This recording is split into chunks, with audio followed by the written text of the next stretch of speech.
दंगली हा निकष नाहीये की हा धर्मांध आहे आणि तो धर्मांध नाही. पहिली दंगल मुंबईतली पारशी आणि मुस्लिमांमध्ये झाली होती आणि ती कुत्र्यावरनं झाली होती. पारशांचं कुत्रा प्रेम, मुस्लिमांना कुत्रा आवडायचं नाही, त्याच्यावरनं दंगल झालेली आहे. म्हणजे जोराजोरात जेव्हा हिंदुत्ववादी सांगतात की भारत नेहरू नसते तर आज पाकिस्तान नसतं, अरे पाकिस्तान नसतं तर हिंदू एवढीच मुसलमानांची संख्या असती, दंगे कसे केले असते तुम्ही? की आपल्यामधले अंतर्विरोध जर तुम्हाला मिटवता येत नसतील आणि तुम्ही कुठच्या तरी हिंदुत्वाच्या खुलचट संकल्पनेसाठी अखंड भारतासाठी स्वप्न बघत असाल तर तुम्हाला अखंड नाही भारत मिळणार, तुम्हाला भारताचे तुकडे झालेले बघायला मिळतील. असं वाटतं की आजचा जो प्रसंग आहे, आजचा जो दिवस आहे, मुख्य म्हणजे तो 9 ऑगस्ट, तर तो भारताच्या इतिहासातला पण महत्वाचाच दिवस आहे. तर या दिवशी एका स्वातंत्र्यासाठी तळमळणाऱ्या माणसाच्या स्मृती दिनाला मी पुण्यामध्ये आहे. हे ज्यांनी योजलं, ज्यांनी एकमताने ठरवलं ते कोठाडिया आणि नरके मॅडम आणि मृणाल आणि सर्वांनाच मी धन्यवाद देतो की माझी एवढी लायकी आहे असं तुम्ही समजला, हे सुद्धा खूप झालं हो. कारण आता अशी परिस्थिती आहे की क्षणाक्षणाला आपण बरोबर आहोत का चूक आहोत असा प्रश्न पडतो.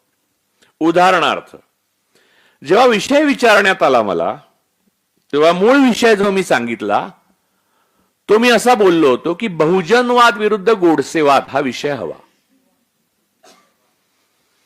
परंतु थोर माणसांच्या पंक्तीत बसतायत की काय गोडसे अशी भीती प्रशासनाला वाटल्यामुळे पुढचं सगळं महाभारत घडलं. मग काय, मग अगदीच मग मी म्हटलं मग तर आता निवडणूक आयोगाचे जे वोट चोरीचं प्रकरण आलेलं आहे त्याच्यात वडिलांचं नाव IGFOT असं पण आहे, तर तोच विषय देऊन टाका म्हटलं. तर फरक काय पडतो, शेवटी मीच बोलणार आहे आणि मला हवं तेच बोलणार आहे, नंतर काय करायचं ते पोलिसांनी करायचंय. त्यामुळे म्हटलं विषयाला काय महत्व आहे, आम्ही कोड लँग्वेज मध्ये गोडसेना दुसरंच नाव ठेवून पुढच्या वेळी करणार आहोत. तर असं आहे की स्वातंत्र्याच्या 1000 वाटा आहेत, पारतंत्र्याची फक्त एकच आहे. आणि दुसरा महत्वाचा मुद्दा म्हणजे एखाद्याला तुम्ही जबरदस्तीने पारतंत्र्यात ढकलू शकता, एखाद्याला जबरदस्तीने स्वतंत्र नाही करू शकत. आज भारतातले लोक स्वातंत्र्यात असून पारतंत्र्यात खितपत पडले, त्याचं कारण त्यांनाच स्वतंत्र व्हायचं नाही हे आहे. स्वातंत्र्य कोणी देऊ नाही शकत तुम्हाला. स्वातंत्र्य ही घ्यायची गोष्ट आहे, हिसकावून घ्यायची गोष्ट आहे. पारतंत्र्य लादलेलं आहे तुमच्यावर हे मी मान्य करतो, पण तुम्हाला मी जबरदस्तीने म्हणेन की राजू परोळेकर आता तुम्हाला सर्वांना स्वतंत्र करता, इथून जा बिंदास, काय टेन्शन घेऊ नका, तर तुम्ही मला नाही वाटत कोथरूड पर्यंत पोहोचाल म्हणून तेवढ्याच भावनेने म्हणजे तीव्र. तर ती आकांक्षा आहे, ती प्रेरणा आहे, ती मूलभूत तत्व आहे आणि ते असण्याकरता तुमच्याकडे ज्ञान, विज्ञान, आधुनिकता, बुद्धी आणि साहस या सगळ्या गोष्टी लागतात. आणि या सगळ्या गोष्टी असण्याकरता जे आपल्या संविधानामध्ये आहे सायंटिफिक टेम्परामेंट, तुम्हाला धर्मकारण आणि जातकारण हे सार्वजनिक आयुष्यात टाळावं लागतं. कारण ही मूलतःच विज्ञान ज्ञानविरोधी गोष्टी आहेत. मग धर्म कुठचाही असो, तुम्ही घरामध्ये पाळा ना, कोणी थांबवलेलं नाहीये तुम्हाला घरामध्ये धर्म पाळायला. माझे वडील कर्मठ धार्मिक व्यक्ती होते, आत्ता गेले ते 24 साली 12 सप्टेंबरला. ते एकीकडे कर्मठ धार्मिक गोष्टी करत असत. माझी आई जवळपास तिने दीक्षितांनी सांगितल्यापेक्षा जास्त उपास केले असतील, तरीही तिचा पॅटर्न परुळेकर पॅटर्न म्हणून प्रसिद्ध झालाच नाही. तर इतके उपास तिने केले, कारण तिने उपास आरोग्यासाठी न करता धर्मासाठी केले. तो ब्राह्मण धर्म होता. आपण ज्याला हिंदू धर्म असं म्हणतो तो हिंदू धर्म असं नाहीये काही. आणि सनातन एस धम्म सनातन म्हणजे तो बुद्ध धर्माला सनातन धर्म हे नाव आहे. त्यामुळे सनातन हे बुद्ध धर्माचं दुसरं नाव आहे. आणि भगवा हे बुद्धांचं दुसरं नाव आहे. भगवान असं म्हणतो, बुद्धांना भगवान म्हणतो. भगवा असं भारत हिंदू संस्कृती असं काही नाही आहे. हिंदू हा पर्शियन शब्द आहे, त्यामुळे तो भौगोलिक हिंदवी असा वापरला जातो. हिंदू असं काही नाही आहे. फक्त एकच पुरावा आहे वेदांमध्ये, जे वेद ब्राह्मणांसाठी आहेत त्याच्यामध्ये एकच पुरावा आहे. यजुर्वेदामध्ये ब्राह्मण धर्माचा थेट उल्लेख आहे आणि बाकी जाती आहे. त्यामुळे धर्म आणि जाती एकत्र असलेला एक संच, ज्याला आपण ढोबळमानाने हिंदू म्हणतो, कारण तो या भौगोलिक सीमेमध्ये राहतो, जो काही टक्क्यामध्ये आहे तो, ज्यामध्ये दलित येतात, ओबीसी येतात, मराठे येतात, शूद्र येतात, अतिशूद्र येतात आणि ब्राह्मण येतात, कायस्थ येतात, सगळेच येतात. तर मूळ मुद्दा हा आहे की यांचा असा एक संपूर्ण गट विरुद्ध जग, म्हणजे जगातले सगळे धर्म, मग तो ख्रिश्चॅनिटी असो, मग तो इस्लाम असो, म्हणजे अब्राह्मनिक रिलिजन, यांच्याशी असा काहीतरी संघर्ष आहे आणि त्यामुळे भारताला वैभव प्राप्त होत नाहीये, असं जे काल्पनिक गोष्ट आपल्या डोक्यामध्ये बसवण्यात आलेली आहे, ती बायपासच्या ऐवजी अर्जुनारिष्ट पिऊन तुम्ही बरे व्हाल हृदयविकारातनं, हे इतकीच भ्रामक आहे. म्हणजे माझा अर्जुनारिष्टावर काहीही राग नाही हा, ते तुम्ही स्वतंत्रपणे पिऊ शकता. म्हणजे मला जेव्हा प्रोटीन बार दिले माझ्या डॉक्टरनी आणि सांगितलं तुमचं वजन कमी करण्याकरता हे खात जा, तर जेवायच्या अगोदर की जेवल्यानंतर असा प्रश्न मी विचारला, तर ती म्हणाली जेवण्याऐवजी, जे मी खाऊ शकलेलो नाही आजपर्यंत, कारण जेवण्याऐवजी प्रोटीन बार कोण खायलो.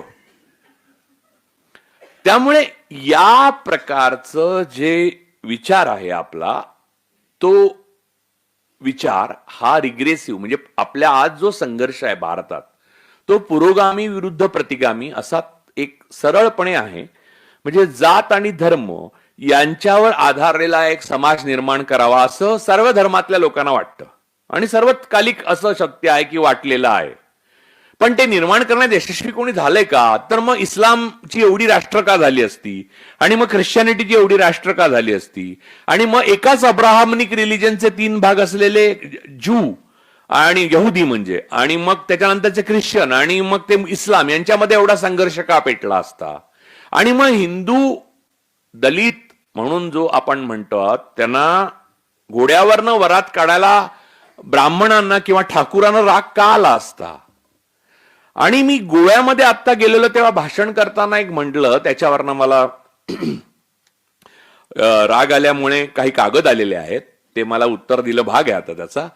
पण तर त्या म्हणजे हे चालू आहे, हे ऑक्युपेशनल हॅझार्ड, म्हणजे आता मी संयोजक आणि आयोजक वगैरे हे च्या पलीकडे भाषणांचे दुष्परिणाम यावर एक भाषण करणार आहे. भाषणांचे दुष्परिणाम आणि अनावश्यक खर्च नावाचं पुस्तक लिहिण्याचं माझ्या मनात आहे. तर खरं सांगायचं तर वेळ मिळाला भाषणांमधून तरच मी हे करू शकीन. त्यामुळे मला भाषणाला कमीत कमी बोलवत जा, म्हणजे पुस्तकं वाचायला मिळतील.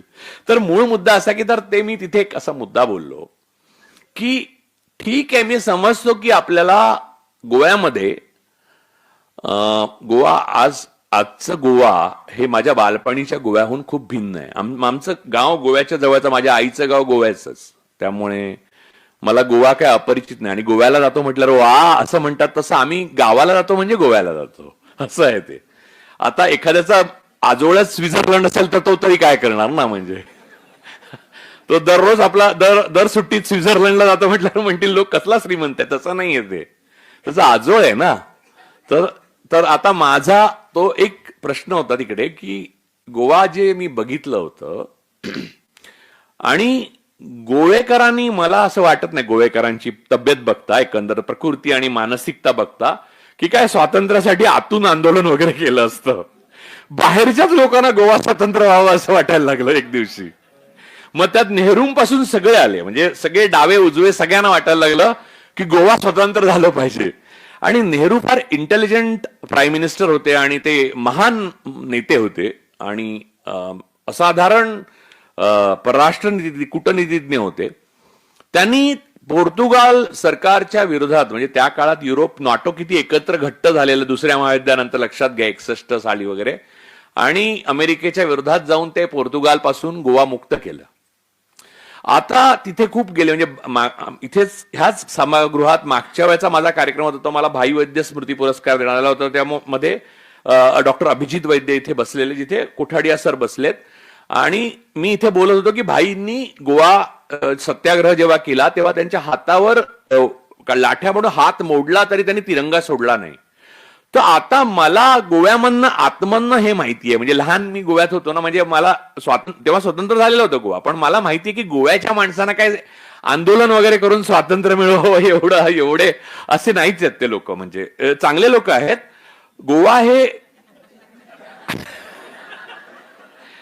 गोवा हे बाहेरच्या लोकांनी स्वतंत्र केलंय जबरदस्तीने. हा माझा लहानपणापासूनचा एक कयास आहे. म्हणजे मला बालपणापासून असं वाटायचं की ही एवढी शांत लोक आंदोलनाला वगैरे कशी येतात. तर मला बरेच जण म्हातारे लोक जे आहेत ना, म्हणजे इव्हन ज्यांना पोर्चुगीज भाषा वगैरे यायची माझ्या बालपणी, ते सांगायचे नाही रे आम्ही काही केलंच नाही, म्हणतो आम्हाला माहित नाही, ते नेहरूने आणून दिलं म्हणलं. आणि मग भारताचे रणगाडे घुसले गोव्यात, आणि वगैरे ते अशा चित्रफिती वगैरे जुन्या ब्लॅक अँड व्हाईट बघितल्या, आणि गोवा स्वतंत्र झाला आणि भारताचा तिरंगा डौलाने फडकू लागला वगैरे. गोव्यातल्या लोकांना काय नाही, दुपारच्या झोपले असतील ते सरळ त्या दिवशी. तर मूळ मुद्दा हा आहे, आज जे गोवा मी बघतो ना आपण, म्हणजे स्वातंत्र्य मिळाल्यावर साधारणपणे आपल्या भारत देशामध्ये आपण गोव्याला सामील करून घेतला, त्याच्यानंतर ते भरभराटीला येऊन अजून हिरवगार आणि अत्यंत भौगोलिक दृष्ट्या समृद्ध असलेला देश अधिक सुंदर आणि सुखावा व्हायला पाहिजे होता. तसं काहीच झालं नाही. तिथे कॅसिनो, कोळशाच्या खाणी, रस्ते खोदले, झाडं नाहीशी, लोक आंदोलन करतात. आंदोलन म्हणजे काय, एक छोटी पत्र वगैरे लिहितात बारीक, म्हणजे गोमांतकला वगैरे, ती छापत देत त्यांच्याली. ती एक 11 वर्षापूर्वीपर्यंत छापायचे, तो पण आता बंद केलं, पॉलिसीच बदलली आता. तर ह्या सगळ्या बाबीवर मी असं म्हटलं की पोर्चुगीज होते, त्यांनी इथल्या लोकांना बाटवलं, हा सगळ्यात प्रमुख आरोप होता अनेकांना, म्हणजे ख्रिश्चन केलं. तर बाटवण्याची पद्धत कुठची, ते आमची आई नेहमी सांगायची, ते विहिरीत पाव टाकतात. तर विहिरीत पाव टाकतात हे चांगलंय की, मग ब्राह्मणांना कोणी थांबवलं होतं की दलितांच्या विहिरीत चपात्या टाकून ब्राह्मण बनवून घ्यायला? असं मी बोलल्यावर गोव्यातल्या लोकांच्या भावना दुखावल्या. म्हणजे गोवा किती जागृत झालं बघा. तर लक्षात घ्या की आपल्यामधले अंतर्विरोध जर तुम्हाला मिटवता येत नसतील आणि तुम्ही कुठच्या तरी हिंदुत्वाच्या खुळचट संकल्पनेसाठी अखंड भारतासाठी स्वप्न बघत असाल, तर तुम्हाला अखंड नाही भारत मिळणार, तुम्हाला भारताचे तुकडे झालेले बघायला मिळतील. ही भीती आहे मला, कारण आहे तोच भारत अखंड आहे. म्हणजे जोराजोरात जेव्हा हिंदुत्ववादी सांगतात की भारताचा भवितव्यात जर नेहरू नसते तर आज पाकिस्तान नसतं. अरे पाकिस्तान नसतं तर हिंदू एवढीच मुसलमानांची संख्या असती, दंगे कसे केले असते तुम्ही? नेहरूमुळे 4 गोष्टी घडल्या. नेहरूमुळे संघावरची बंदी उठली, जी सरदार पटेलांनी घातली होती. नेहरूंनी पत्र लिहिलेलं आहे सरदार पटेलांना की आपल्यासारख्या स्वतंत्र देशामध्ये, नवस्वतंत्र झालेल्या देशामध्ये काही वेगळी मतं असलेल्या आणि वेगळ्या आकांक्षा असलेल्या लोकांना फार काळ आपण बंदी घालून ठेवू शकत नाही, त्यामुळे त्यांच्यावरची बंदी उठवली पाहिजे असं मला वाटतं. त्याच्यावरनं वाद आहेत पटेल आणि नेहरूंचे, आणि नेहरू पंतप्रधान आणि नेहरूंच्या कार्यक्रमामुळे विजय झाला. नेहरू चुकीचे होते हे लोक म्हणतात, ते अगदी योग्य आहे. आणि पटेल बरोबर होते हेही बरोबर आहे. या बाबतीत तर मला नेहमी पुन्हा पुन्हा वाटतं, ती पत्र मी प्रसिद्ध केली, माझा लेख आहे माझ्या ब्लॉगवर, नेहरूवरचा लेख आहे, त्याच्यात तो इंग्रजी लेखात तो पत्र, दोन्ही पत्र आहेत ती. तर मूळ मुद्दा हा आहे की या प्रकारची विचारसरणी जी आपण लॉजिकली विचार केला, तर नेहरूमुळे जेवढा काश्मीर भारतात आलाय तेवढा आलाय. हा धार्मिक मुद्दा नाहीये, हा पॉलिटिकल मुद्दे आहेत सगळे. धार्मिक मुद्द्यांवर जेव्हा राजकारण उभं राहतं, जे आज राहिलेलं आहे, हिंदुत्व आणि हिंदुइझम म्हणजे एक हिंदवीवाद असं मी ज्याला म्हणीन, तो वेगळा. हिंदवीवाद म्हणजे एकंदरीत हिंदू आणि म्हणजे ब्राह्मण आणि इतर जाती मिळून जे लोक आहेत सर्व आपण, आणि आपल्या बरोबर असलेले सर्व इतर धर्मीय आहेत, ते हिंदवी आहे. त्यामुळे हिंदवी स्वराज्य व्हावे तर ते हे असे व्हावे. हिंदुत्व नावाची जी संकल्पना आहे ती राष्ट्र या संकल्पनेच्या विपरीत आहे. आणि ती विपरीत अशासाठी आहे की ती मूलभूतच म्हणजे माझा व्यक्तिगत राग असल्यामुळे ती विरोधित झालेली नाही आहे. लक्षात घ्या, 2+2 = 4 असं राजू परुळेकर म्हणाले असं लिहून खाली दुसऱ्या दिवशी मला जर डिफॉर्मेशनची नोटीस येत असेल तर बरोबर आहे ती नोटीस, पण उत्तर मी एवढंच लिहिणार की मग मी काय लिहू, 5 लिहू का 3 लिहू, तुमची माफी मागू का. तर माफी मागण्याची एक मोठी परंपरा आहे, पण ती दुसऱ्या बाजूला आहे. तर मूळ मुद्दा हा आहे की या प्रकारचं जे धर्मावरचं राजकारण आहे ते भारत या संकल्पनेला मारक का आहे याचा आपण विचार केला पाहिजे. पहिली गोष्ट म्हणजे आपल्याला भारतापुरता जर विचार केला, मी इतर देशांचे पण तर त्याच्यात एवढे पॅराडॉक्स आहेत हिंदुत्व या संकल्पनेशी, ते मी आता मांडतो. एक, ही हिंदुत्व संकल्पनेच्या संघटना उभ्या करणं, त्यांचे मोर्चे काढणं, त्यांचे मार्च करणं, नंतर त्यांचे खेळ आणि इतर वगैरे शिक्षण असं काहीतरी नाव देऊन त्याला गणवेश पट्टे, शस्त्र पूजा वगैरे सगळं सुरू करणं, हे सगळं कोणाकडनं आलं तर डॉक्टर मुंजेंनी हिटलर आणि मुसोलिनीकडनं घेतलं. हिटलर हा मूलतः यहुदी विरोधी आणि त्याने ज्यूंचं जेनोसाइड केलं त्यासाठी प्रसिद्ध आहे. काळा इतिहास त्याचा एक आहे. आता या मुंजेंनी उभं केलेल्या अर्भकालात जे तारुण्य आणि सळसळ निर्माण झाली आणि ताकद आली ती त्यांनी यहुदांकडनं घेतली आहे, म्हणजे इस्रायलकडनं. म्हणजे मी नाना पालकरांचं लहानपणी आम्ही पुस्तक वाचायचो आणि मला पण खूप मजा वाटायची, छळाकडून इस्रायल छळाकडून बळाकडे. तर असं समजू नका की मी लहानपणी वाचलेलं नाहीये. हा, मीही लहान होतो आणि मीही वाचलेलं आहे. आणि प्रत्येक साधारणपणे सगळ्या म्हणजे तेंडुलकरांनी आपले स्वतः संघातले अनुभव लिहिलेले आहेत ना, तसे प्रत्येक ब्राह्मण कुटुंबातला मुलगा कधी ना कधी 4 दिवस संघात जाऊन येतो, तसा मीही जाऊन आलेलो आहे. हे मी आज पहिल्यांदा सांगतोय. माझा एक घोलप नावाचा मित्र होता, तो संध्याकाळी मला पहिल्यापासून संध्याकाळी खूप लो वाटतं, आजही वाटतं मला संध्याकाळची कातर वाटते, आणि त्याच्यावर खूप कविता लिहिल्या. त्याचा अर्थ मी कवी आहे असा नव्हे. तर संध्याकाळी मला असं वाईट, तर मला घोलप म्हणायचा, अरे चल आपण जाऊ. मी एक लहान म्हणजे कितवीत होतो, 6वीत होतो, 6वी का 7वीत होतो. तर मग आपण शाखेत जाऊया, मस्त मजा येते म्हणून.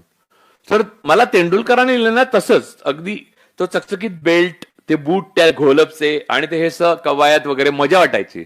आणि मी एकदम हडकुळा, म्हणजे माझा फ्रुटी नावाचा एक जे बॉक्स यायचा त्याचा स्ट्रॉ होता, तेवढं माझं मनगट होतं. आणि कोणी दम देऊन जायचा आम्हाला, सुका दम किंवा ओला पण. म्हणजे तर मला असं वाटायचं की आपण खूप पॉवरफुल झालं पाहिजे, ताबडतोब तगडं झालं पाहिजे, आणि हे असं बेल्ट बिल्ड लावून म्हणजेच आपलं सगळं निश्चित परफेक्ट होणार म्हणून. म्हणजे पोलीस रिटायर झालेल्या पोलीस अधिकाऱ्यांना भेटलं की कळतं की ते गणवेशात असताना कसे वागतात आणि वेगळे कसे वागतात ना, गोड वाटतं. म्हणजे ते घरी भेटले की नाही का, तर ते स्टेशनात त्यांना भेटू नये पण, म्हणजे घरच्यांनी पण.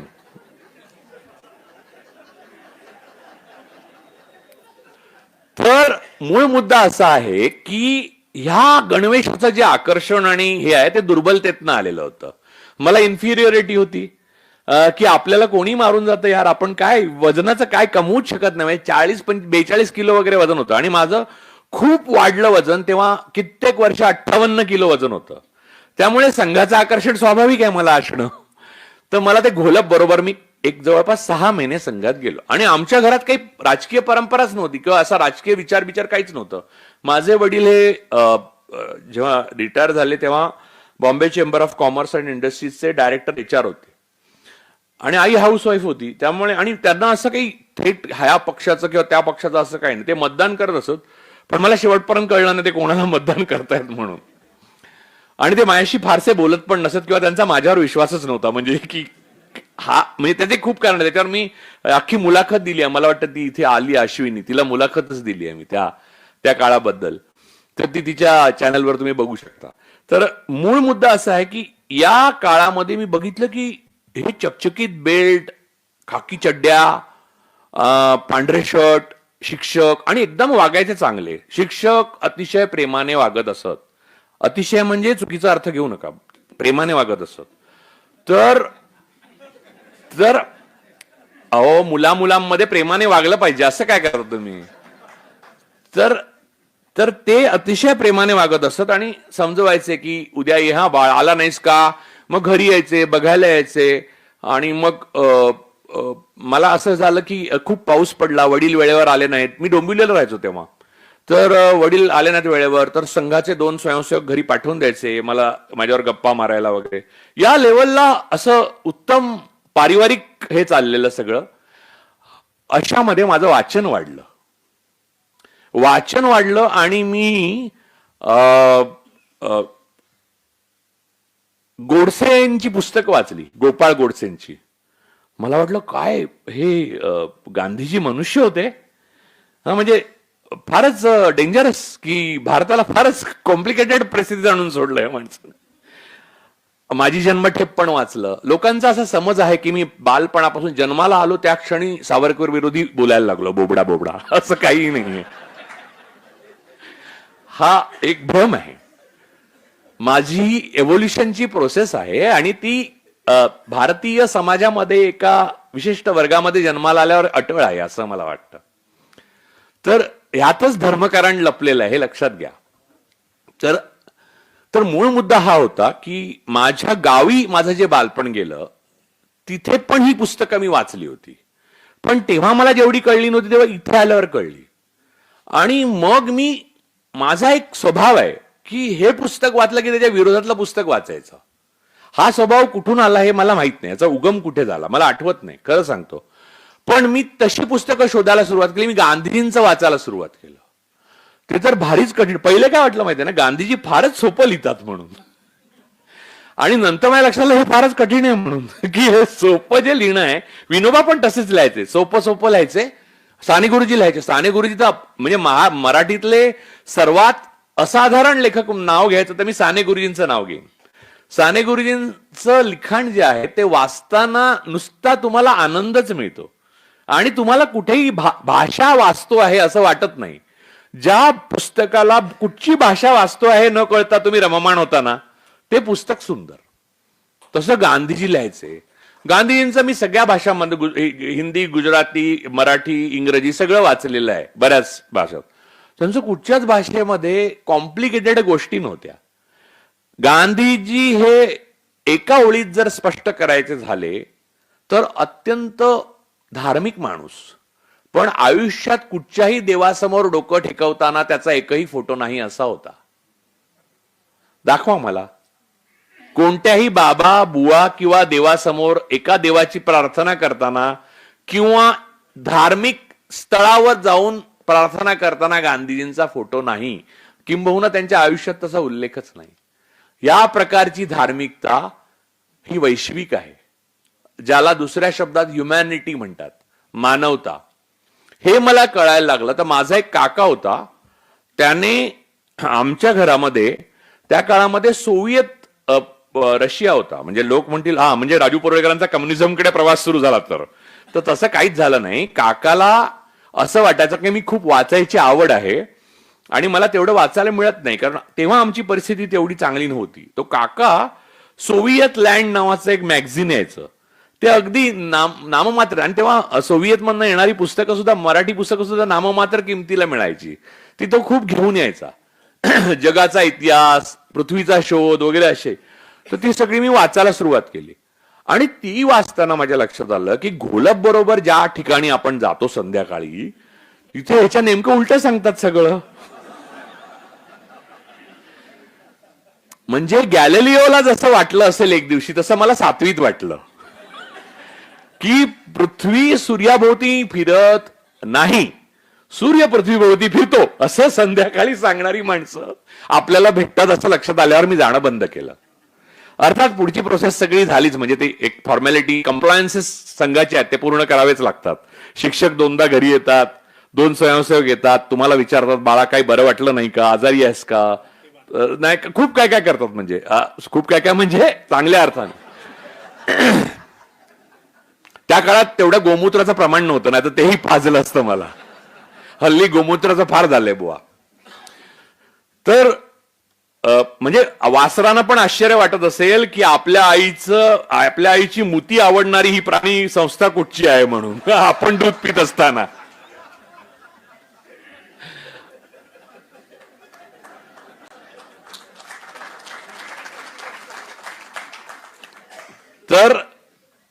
तर मूळ मुद्दा असा आहे की या सर्व कालखंडामध्ये मला माझं परिवर्तन होत गेलं. मग मी गांधीजी वाचले, मग मी जीना वाचले, मग मी श्यामाप्रसाद मुखर्जी वाचले. म्हणजे आजच्या सारखंच होतं बरं काय, तेव्हा पण चित्र तेच होतं. म्हणजे अगोदर माझ्या जन्माच्या खूप अगोदर, स्वातंत्र्याच्या अगोदर, की बोलायला पाकिस्तान आणि फाळणीच्या विरोधी. पण पश्चिम बंगालमध्ये जेव्हा सरकार स्थापन केलं तेव्हा श्यामाप्रसाद मुखर्जी जीनांबरोबर होते त्या सरकारमध्ये, आणि काँग्रेस नव्हती. काँग्रेसने विरोध केला होता फाळणीला, म्हणून त्या सरकारमध्ये नव्हती. द्विराष्ट्रच्या थिअरीला पाठिंबा देणारी तीनच माणसं होती भारतात नेते. एक स्वातंत्र्यवीर विनायक दामोदर सावरकर असं ज्यांना म्हणतात ते, दुसरे श्यामाप्रसाद मुखर्जी ज्यांचं हल्ली नाव तुम्ही कधी कधी ऐकता, आणि तिसरे मोहम्मद अली जिना, ज्यांच्या नातवाकडनं 1990 पर्यंत भाजपला सिंगल हँडेडली सर्वात जास्त फंडिंग होत असे, बॉम्बे डँकचं नसली वाडिया. त्यामुळे पॅराडॉक्स जो आहे, म्हणजे हिटलरचं आकर्षण आणि त्याचे व्हिक्टीम बनलेल्या जूनची शक्ती, पाकिस्तानला विरोध पण जिनांबरोबर सहकार्य, द्विराष्ट्राची थिअरी मांडणं पण द्विराष्ट्र झाल्यावर नेहरूंना आणि गांधींना शिव्या घालणं, आणि नंतर त्यांच्याच जिनांच्याच नातवाकडनं फंडिंग घेणं. आणि आता नंतर पण खूप गोष्टी पुढे आलेल्या आहेत, आता येतील, म्हणजे त्याही येतील. ISISचं फंडिंग वगैरे सगळं येईल, एक एक येईल बाहेर. तुम्हाला वाटतं तेवढं सोपं नाहीये. तुम्ही जेव्हा स्ट्रायकर जोरात मारताना तेव्हा कॅरमच्या त्या दिशेने जाताना तुम्हाला वाटतं काय वेग आहे, पण तो आपटला की दुप्पट वेगाने मागे येतोय. म्हणजे हा फिजिक्सचा नियम आहे. हो, बाण आहे ना, बाण तो असा सोडू नाही शकत ना तुम्ही मागे जाता पहिले, आणि मग सोडला की तो सुसाटत जातो आणि मग तो निशाण्यावर लागतो. त्यामुळे पुढे जाण्याकरता पहिले मागे यायला लागतं. भारतीय समाज, पुरोगामी समाज हा पुढे जाण्याकरता मागे आलाय 11 वर्ष, अशी माझी श्रद्धा आहे.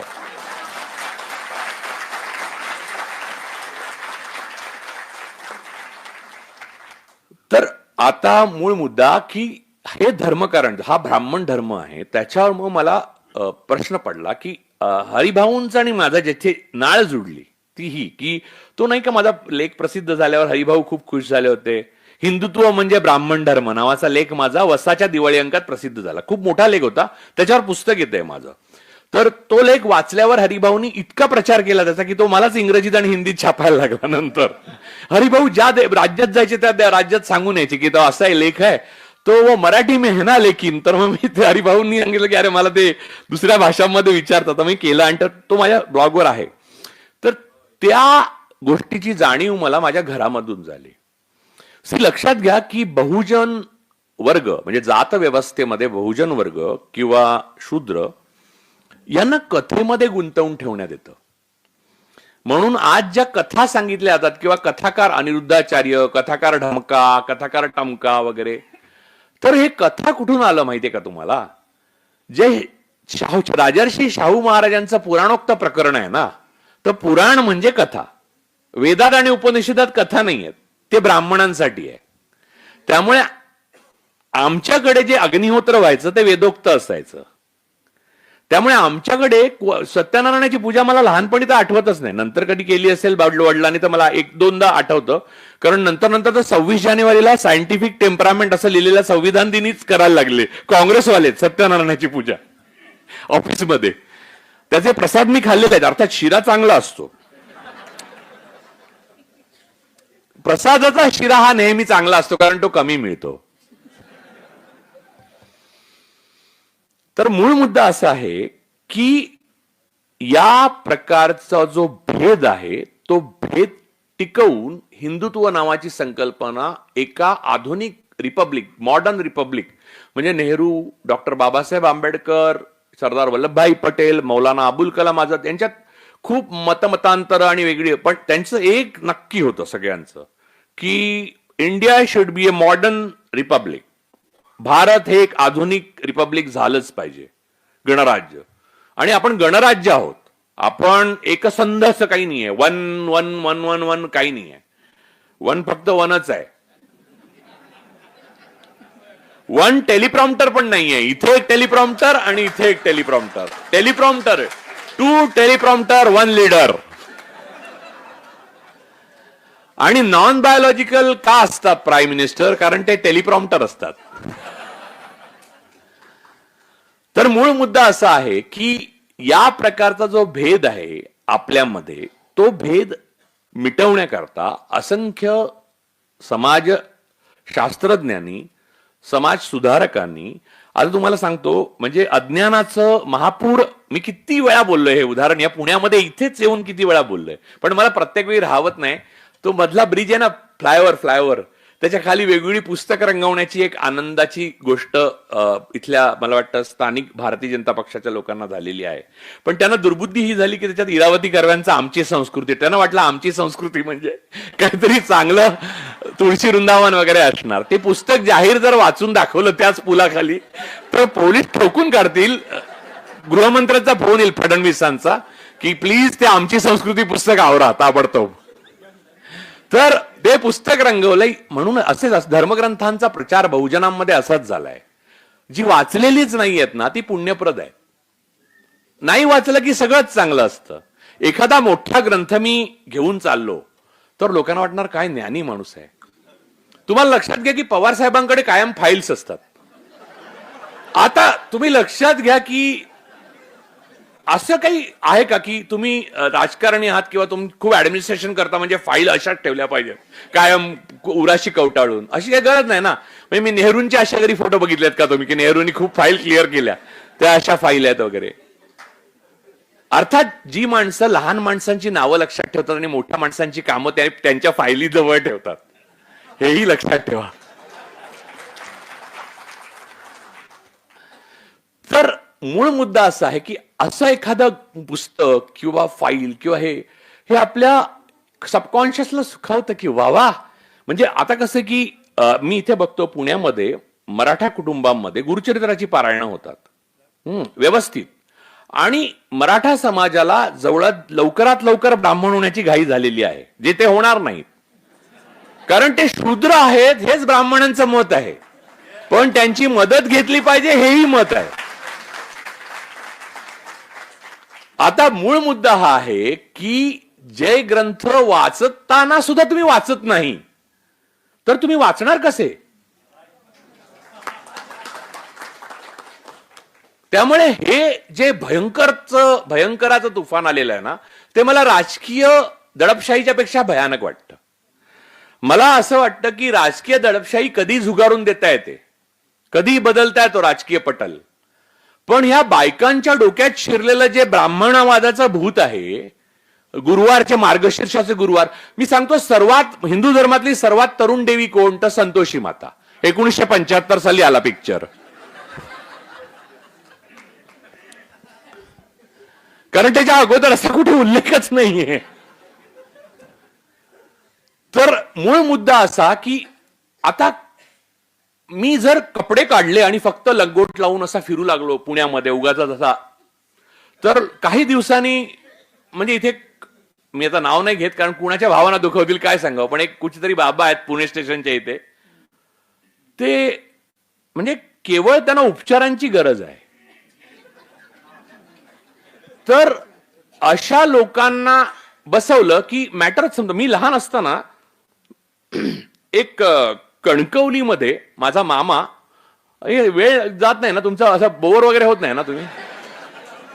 नाही, पुण्यात जेवणाच्या वेळा सांभाळाव्या लागतात असं मला सांगितलंय घरून.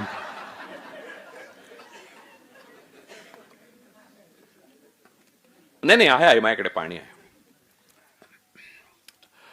तर मी गेल्यावर गोमूत्र पण शिंपडणार ना. हा, तर कणकवलीला माझा मामा माझ्या एका महाराजांकडे घेऊन गेला. म्हणजे आपली व्यवस्था कशी काम करते धार्मिक, आता जे खूप बाबाबुवांचं पेव फुटलंय ना, त्याचं कारण हे आहे की ते राजकारण पोषक आहे. म्हणजे ते अत्यंत कुटीलपणे फॅसिझमचा प्रचार करतात. पण ते त्यांना पण माहित असतं अशातला भाग नाहीये. त्यांचं दुकान लावणाऱ्यांना पक्क माहिती असतं की काय चाललंय ते अय्याशी करायला मिळाली तर कोणाला नकोय ना. म्हणजे रोज जर 5 वेळा मला कपडे बदलायला मिळतायत आणि मला माझ्या दिमतीला एक अख्खं विमान देताय तुम्ही, तर मी काय मिसेसला MRS म्हणायला कधी तयार आहे हो. तुम्ही काही लिहा ना तिकडे. हे बघा, डोनाल्ड हे नाव ऐकल्यावर आता खोटं वाटतं काहीतरी. मला डोलांड हेच खरं वाटायला लागलंय. मी भीती अशी मला सतत वाटते, अमेरिकेत जाऊन मी माझ्या डोनाल्ड नावाच्या मित्रांना डोलांड म्हणेन की काय. नाही, तो समजून घेईल की नाही मुद्दा नाही हो. मला रात्री झोप येणार नाही की इंग्रजीमध्ये एखादं स्पेलिंग चुकलं. आपली मातृभाषा नाही अशी भाषा जरा चुकली की आपल्याला रुखरुख लागते. मला तेंडुलकर एकदा म्हणाले, जयप्रकाश नारायण स्वतःची इंग्रजी लिहिलेल्याची प्रूफ 3दा तपासायची स्वतःच, उगाच चूक नको व्हायला. कारण जी आपली नाही ती आपली नसते ना भाषा. त्यामुळे मी डोलांड म्हटलं तर काय लफडं होईल असं मला सतत वाटतं. कारण ते इतकं बसलंय आता माझ्या डोक्यामध्ये फिट की काही हलूच शकत नाही. कदाचित त्याचाच राग असेल की आपल्याला 35 वेळा सीज फायरचा उल्लेख करण्यात आला की यार माझं नाव पण नीट नाही घेतलं.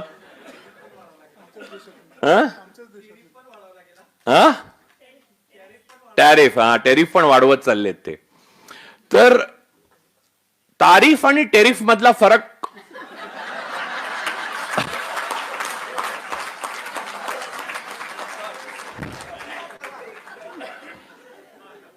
तर कणकवलीला ते महाराज होते, एक भालचंद्र महाराज म्हणायचे त्यांना नागडे बुवा असं सुद्धा म्हटलं जायचं. कारण ते नागडे नग्न असायचे.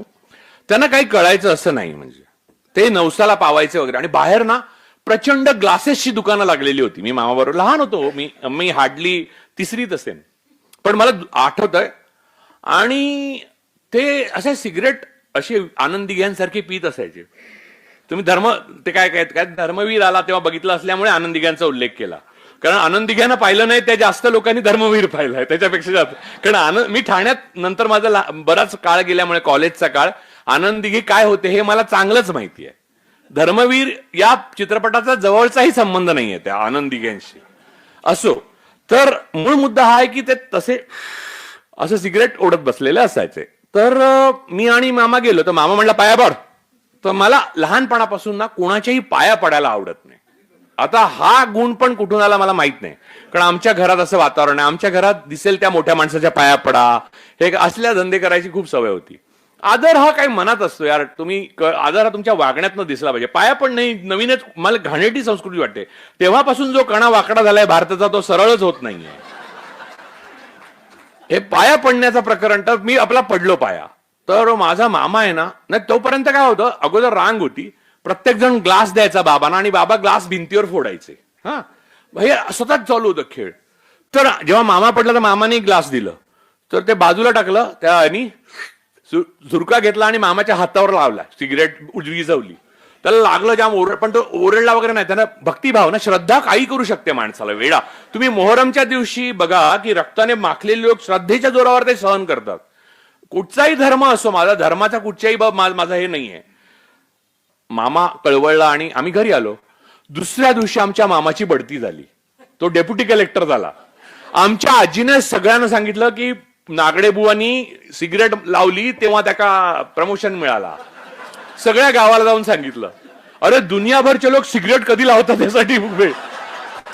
आता माझ्या असं लक्षात आलं की अगोदर एक अंधश्रद्धा अशी पसरली होती की नागडे महाराजांनी ग्लास फोडला की बरकत येते. तर नागडे महाराजांना हे माहित नसणार ना, त्यांना काही कळायचंच नाही. त्यांना वाटायचं जो येतो तो ग्लास काय आणतो म्हणून ते फोडत होते. शेवटी याही खेळाला ते कंटाळले आणि आम्हाला सिगरेटच लावली त्यांनी. हे भारतामधल्या बुवाबाजीचा शॉर्ट मध्ये मी तुम्हाला मॉरल ऑफ द स्टोरी सांगितली.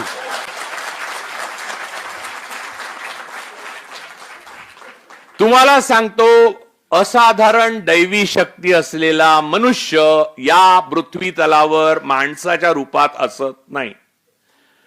आपल्यापेक्षा दुसऱ्या कुणालाही जास्त शक्ती नाही. जास्त शक्ती म्हणजे स्पिरिच्युअल पॉवर, रिग्रेसिव्ह काय म्हणतात तो, हे आपलं रिग्रेशन करून तो मागचा जन्म पुढचा जन्म दाखवणे, हे सगळं झूट आहे. हे सगळं बघून मी शिकलोय. मी वाचून शिकलोय. अगदीच तुम्हाला स्पिरिच्युअलिझम मधलं सगळ्यात बेस्ट काही वाचायचं असेल तर निसर्गदत्त महाराजांचं आय एम दॅट नावाचं पुस्तक वाचा. फार सुंदर पुस्तक आहे. अर्थात ते फॉलो करण्यासाठी नाही वाचा, त्याने तुम्हाला एक नवीन पर्स्पेक्टिव्ह प्राप्त होईल. म्हणजे काय की एकदम श्रद्धाळू माणसाचा बदल होऊन त्याला एका अज्ञेयवादी माणसामध्ये, ॲग्नॉस्टिक माणसामध्ये त्याचं परिवर्तन करणं शक्य नाही. मधला एक टप्पा लागेल ना, त्याच्यासाठी ते आय एम दॅट पुस्तक फार सुंदर आहे. तर मूळ मुद्दा हा आहे की या प्रकारची संस्कृती तुम्ही आपल्या देशामध्ये एकाच वेळेला अनेक शतकं नांदतायत.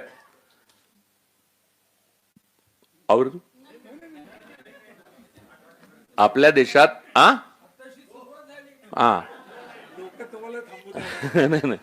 नाही, आपल्या देशात अनेक शतकं एकाच वेळेला नांदतायत. अनेक धर्म आपल्या देशात आहेत, अनेक जाती आहेत, अनेक परंपरा आहेत, अनेक राज्य आहेत, एवढी डायव्हर्सिटी म्हणजे विविधता आहेत. तर अशा वेळेला त्यांना सगळ्यांना बरोबर घेऊन जाणं म्हणजे इन्क्लुझिव्ह असणं, बेरीज करणं त्यांची, ही या देशाला बलवान आणि अखंड करणं जास्त बरोबर आहे का या सगळ्यांना वजा करत जाणं हे जास्त बरोबर आहे? या भगव्या झेंड्याखाली एकत्र या असं म्हणून कोणी येत नाही. नाही, तुम्ही त्यांचे हिंडालियमचे पेले वेगळे ठेवणार बाहेर तुमच्याच धर्मातल्या लोकांचे. इतर धर्मांचं तर जाऊच दे, त्यांना घोड्यावरनं वरात काढू देणार नाही. तुम्ही आपल्या गाडी मागे पंडित ठाकूर असं लिहिणार आणि सांगणार मात्र तुम्ही ह्याच्या खाली एकत्र या. बरं, भगवा हा शब्दच बुद्धांचा आहे. भगवा हे बुद्धांचंच नाव आहे. भगवावरनं भगवान, त्यामुळे भगवा हे हिंदूंशी काही संबंधित नाहीये. त्यामुळे भगवा टेरर हा शब्द वापरायला माझा विरोध आहे, कारण त्यातून बुद्धांना त्रास होतोय. म्हणजे बुद्धांच्या कार्यावर तो हा आहे. भगवा हा बुद्धांचं नावच आहे. भगवा त्याच्यावर पालीमध्ये अख्खं हे आहे. मूळ मुद्दा हा आहे की या प्रकारे तुम्ही देश एकत्र करू शकत नाही. अशा देशाला भवितव्य असणार नाही. तुम्ही रोज काहीतरी असं रिग्रेसिव्ह आणता. म्हणजे तुम्हाला सांगतो की मी ही गोष्ट पण अनेकदा सांगितलेली आहे, परत एकदा सांगतो. 2011 साली मी बनारसला होतो. तर बनारस विश्वविद्यालयाचे कुलगुरू आणि तेव्हाचे अजून आमचे 2-4 मित्र, सुप्रीम कोर्टाचे चीफ जस्टिस नाही, जज एक, आणि अजून काही वकील मित्र, असे आम्ही गप्पा मारत बसलेलो. आणि पूर्ण गप्पा अकॅडमिक होत्या. आणि पंडित मदन मोहन मालवीय आणि त्यांचं जे तिथे बनारस हिंदू युनिव्हर्सिटीमध्ये ते वास्तव्य होतं ते सगळं वगैरे असं बोलत होतं. तर त्यांची स्पर्धा JNUशी होती. बनारस युनिव्हर्सिटीची BHU म्हणतात त्याला, बनारस हिंदू युनिव्हर्सिटी, त्यांची JNUशी स्पर्धा आहे. तर ते म्हणायचे नेहमी, मला डीन असं म्हणाले की वो क्या है की वो JNU वाले है ना, वो साला पेटंट हमसे ज्यादा लाते हैं. म्हणजे संशोधनाचं जे मूलभूत संशोधनाचं पेटंट्स आहेत ते जास्त आणतात, त्यामुळे JNU आगे जाती है. अब BHU में भी पेटेंट की कमी नहीं है, लेकिन हम लोग पेटेंट को करने की प्रोसीजर में थोड़ा पिछड़ रहे हैं, इसलिए हम लोग कोशिश कर रहे हैं लगातार. हे 2011ची गोष्ट. आज काय आहे, त्या बनारस हिंदू युनिव्हर्सिटीमध्ये भूतविद्या या विषयावर अभ्यासक्रम सुरू केलाय. आणि याच्यावर लोक काही बोलत नाहीत, करत नाहीत. आणि त्यांना असं वाटतं की खरंच आहे की काही दिवसांनी भूतविद्या ही सुद्धा खरीच आहे असं वाटायला लागेल. पण भूतविद्या ही ईडी पासून आली आहे. मी मागे पण बोललो होतो, इंग्रजीत ईडी लागला की भूतकाळ होतो.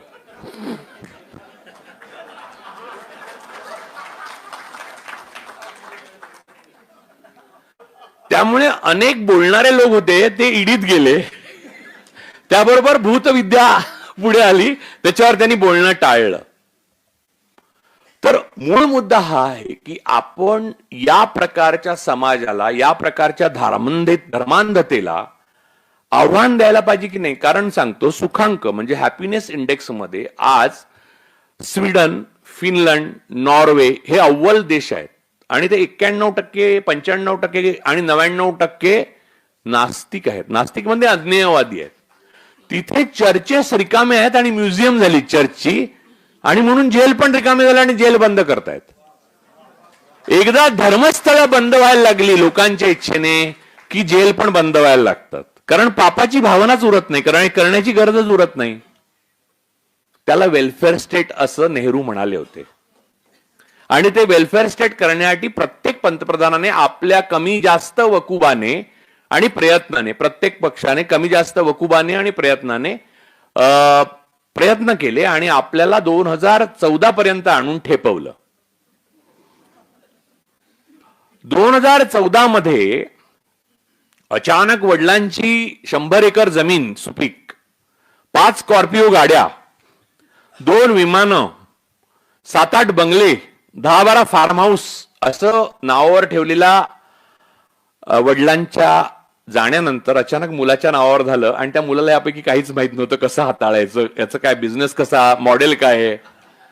त्याने काय केलं, पहिले नावं बदलायला सुरुवात केली. वडिलांनी का म्हणून नाव ठेवलं, याला मातृछाया बदला, पटेल बदला, माझं नाव ठेवा. सरदार पटेल हा आदरणीय आहेत, परमपूज्य आहेत, पण बाजूला काढा, माझं नाव टाका. बघा आता तुम्हाला सगळं माहिती आहे, मी पुढे सांगायची गरजच नाही, जातो मी. थँक्यू. खरं तर तुम्हालाच सगळं माहिती आहे, तुम्हालाही सगळं माहिती आहे. तुमचा प्रतिसाद ही गोष्ट हे साक्ष आहे की मला जे माहिती आहे ते जास्तीचं नसून तुम्हाला आणि मला एकच गोष्ट माहिती आहे, फक्त मी ती व्यक्त करतोय. म्हणजे खरं बोलणं ही एक कला झालेली आहे आता. आणि हल्ली अधिकाऱ्यांची ओळख कर्तव्यदक्ष अधिकारी अशी करून देण्यात येते, जे त्यांचं ऑक्युपेशन आहे. म्हणजे त्यांचं पहिलं आणि शेवटचं काम कर्तव्यदक्ष असणं हेच आहे. आज जे काही थोडे सत्याची बूज राखणारे अधिकारी उरलेले आहेत त्यातले आपले अमके अमके साहेब आहेत, असं सत्याची म्हणजे आता या लेवलला येऊन ठेपलंय सगळं की ते ऑफिसर अतिशय चांगले आहे, पैसे घेतात पण काम करतात. म्हणजे एक फेज अशी होती की पैसे घेणं हे लांछनास्पद होतं, नंतर पैसे घेणं हे काही लांछनास्पद वगैरे काही नाही, एवढा कट असतोच. आणि आता ते घेतल्यावर सुद्धा काम न केलं असं फसवणुकीचे प्रकार वाढलेले आहेत.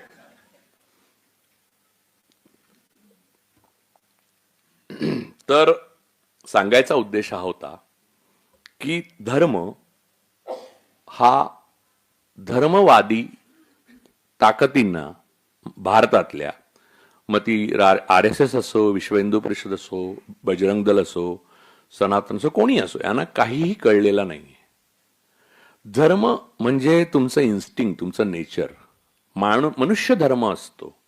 जर आपण एकापासून वेगळे दुसरे असतो प्रकृतीच्या दृष्टीने, तर आपला रक्तगट वेगळा असता आणि मुसलमानांचा वेगळा असता, ब्राह्मणांचा वेगळा असता आणि मराठ्यांचा वेगळा असता, दलितांचा, आणि मग त्या प्रकारे आपली विभागणी करण्यात आली असती. नस्ल नावाची जी गोष्ट आहे ना, नस्ल ती गोष्ट पूर्णतः खोटी आहे. दुसऱ्या महायुद्धानंतर ठरलं, कारण हिटलरच्या असंख्य क्रूर कर्म्या अशा डॉक्टर्सनी प्रयोग केला ज्यूवर आणि इतर लोकांवर, आणि आर्यन संस्कृती आणि आम्ही श्रेष्ठ आणि ते कनिष्ठ हे सगळं खोटं ठरलं. फक्त आपल्याला संधीचा अभाव असल्यामुळे काही लोक मागे राहतात. म्हणजे तुमची धावण्याची रेषच पुढे आहे.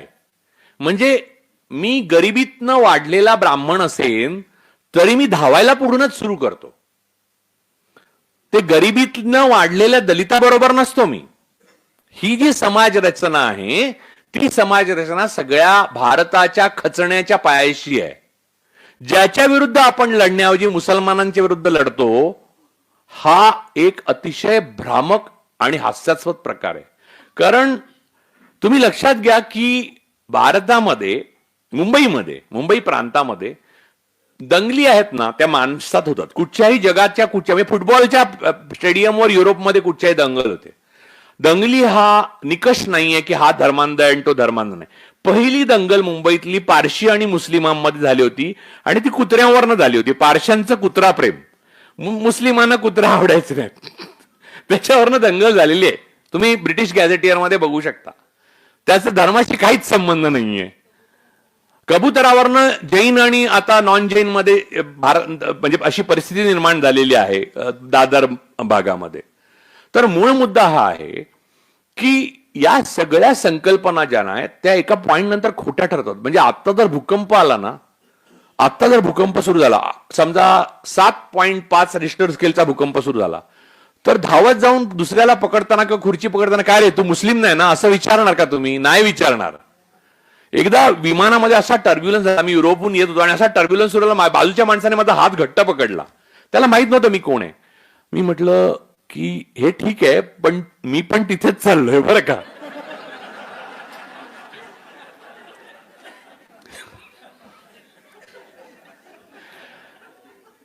त्यामुळे तुम्ही दुसऱ्या धर्माच्या बाजूने किंवा विरुद्ध हात पकडायला गेला ना, तर तो पण तिकडेच चाललाय. तर तुम्हाला खाली जायचं आहे का वर जायचंय हे लक्षात ठेवा. परवा मी गोव्यात भाषण करताना असं म्हटलं की गोव्यात येऊन मी प्रबोधनपर भाषण अशासाठी करतो की मी महाराष्ट्रात खूप भाषणं केली, तर मला तिकडे सांगतात की तुम्ही हिंदूवर बोलता, मुसलमानावर बोलत नाहीत काय.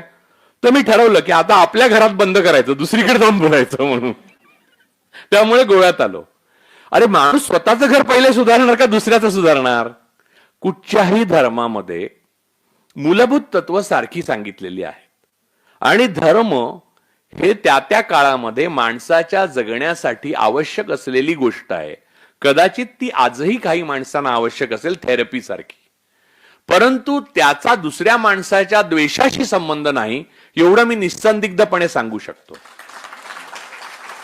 परंतु जाती ह्या निस्संदिग्धपणे दुसऱ्या माणसाच्या द्वेषावर आधारलेल्या आहेत. जातीला द्वेषाशिवाय दुसरा आधारच नाही.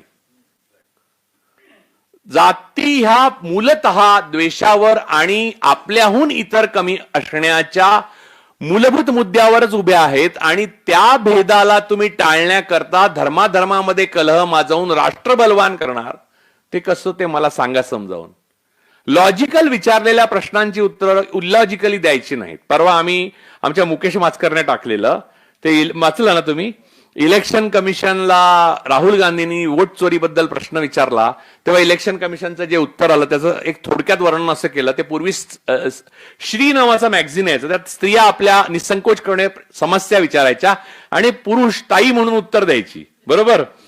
तर त्यात एका स्त्रीने विचारलं होतं की माझा मुलगा आणि माझे पती रजेवर असल्यामुळे घरी बसले होते आणि मी गाडी घेऊन ऑफिसला निघाले, तर अचानक इंजिन गरम झाल्याचा मला जाणीव झाली आणि गाडीमधनं आवाज यायला लागला. म्हणून दुसरी गाडी घ्यायला मी परत गेले आणि माझी गाडी दुसरी घ्यायला मी गेले, तर मी पाहते तो काय, तर माझे पती हे घरकाम करणाऱ्या बाई बरोबर नको त्या अवस्थेत मला दिसले. आता मला काय करावे सुचत नाही, कृपया मार्गदर्शन करावं. तर खाली त्याने उत्तर लिहिलं होतं, मार्गदर्शन हे पहा, गाडी गरम होणे म्हणजे कार्बोरेटर मध्ये प्रॉब्लेम आहे. तू कार्बोरेटर इंजिन जाण्या अगोदर कार्बोरेटर मधलं पाणी चेक कर, इंजिन चेक कर आणि गाडी वारंवार सर्व्हिसिंग करत जा. त्यामुळे तुझी गाडी नीट राहील आणि गरम होणार नाही. आशा आहे तुझं समाधान झालं असेल.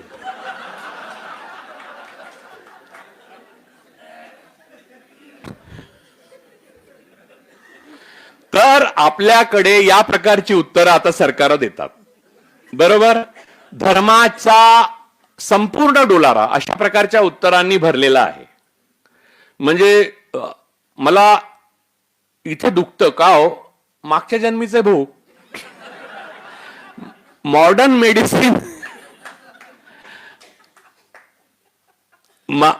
मेडिसिन भारतात येण्या अगोदर चाटण, वाटण, आसव, एकादशणी आणि यज्ञ, अग्निहोत्र आणि मग श्रीमंतांचा मृत्यू 30व्या वर्षी, हे ठरलेलं होतं क्रम.